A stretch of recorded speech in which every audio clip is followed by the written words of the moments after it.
Hi, I'm Song. I'm an accountant, and like most of us, I spend most of my days in Excel. Today, I want to share a few simple tricks and concepts that can help you automate your reports. Instead of spending hours every month preparing data, you can spend a little time upfront and save a lot more at the end. Let me show you how.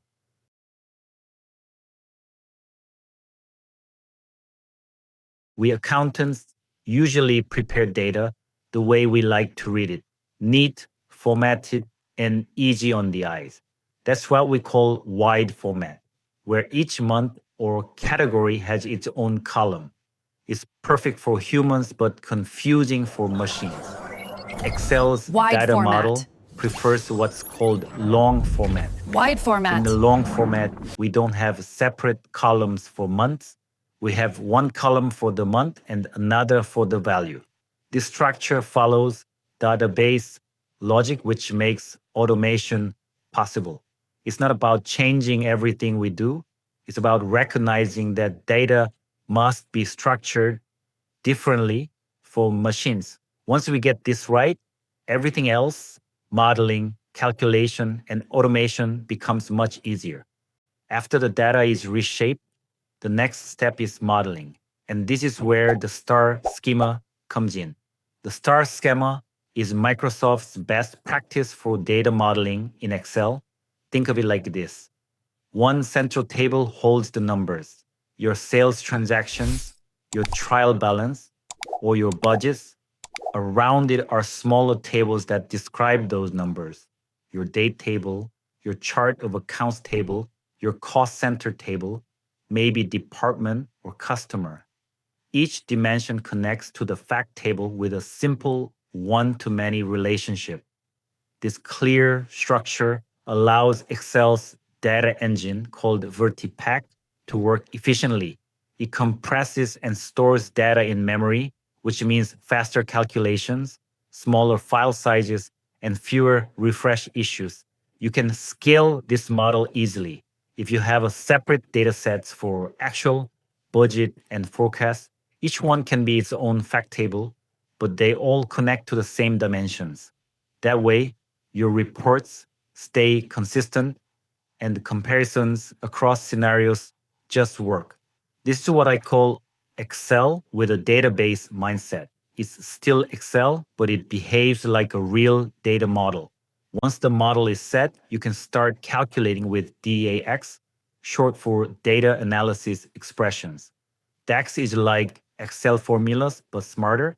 It understands relationships between tables and calculates dynamically based on filters. You can write measures like total revenue using a simple sum function or use the calculate function to change the filter context. You can also use time intelligence functions like total year to date or total quarter to date to compute results automatically. The key is that one measure can serve multiple reports. You don't need a new formula every time. You just change the slicer and DAX adjusts the result. That's when Excel stops being a static spreadsheet and starts acting like an analytical engine. Now let's talk about Excel's best kept secret, cube functions. If you've ever wished your reports could refresh themselves, this is how you do it. Cube functions like cube member and the cube value connect directly to your data model. You can pull numbers straight into your formatted reports, no copy paste, and no manual updates. Once you build the structure, your financial statements or dashboards will update with just a refresh. You keep the formatting, the flexibility, and the comfort of Excel, but gain automation and accuracy. This is where finance meets analytics and Excel becomes your reporting hub. So here's the big picture. Step one: transform your data from a wide to long into a proper data set structure. Step two: organize it in a star schema by connecting the fact table to dimension tables via one to many relationships. Step three: calculate dynamically using DAX. And step four: automate your reports using cube functions. All of this can be done right inside Excel. Once you understand these four principles, you'll see Excel differently, not as a static reporting tool, but as an automation platform. Thanks for watching, and if you found this helpful, please like, subscribe, and comment on what you'd like me to cover next. I'll also share a step-by-step tutorial on how to apply this concept by preparing the three statement financials, income statement, balance sheet, and cash flow from a trial balance and a chart of accounts.